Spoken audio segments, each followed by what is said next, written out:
श्रीजाची mummy. मी श्रीजाची ताई. आमच्या श्रीजा या पेशंटला 1 महिन्यापासून लंग्स इन्फेक्शन झालं होतं.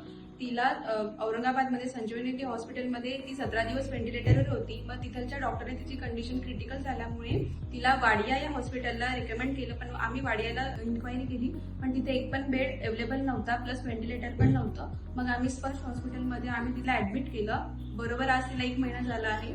आणि नंतर लगेच दुसऱ्या दिवशी डॉक्टर गुप्ता सरांनी तिच्यावर सर्जरी केली आणि तिची सर्जरी ही सक्सेस झाली आणि त्याच्यामध्ये तिला दुसरं जीवनदान प्राप्त झालं. थँक्यू स्पर्श hospital team and overall nurse staff and doctor Shah sir, doctor Rahul Gupta sir and Irfan sir and overall स्पर्श हॉस्पिटल चिल्ड्रन टीम.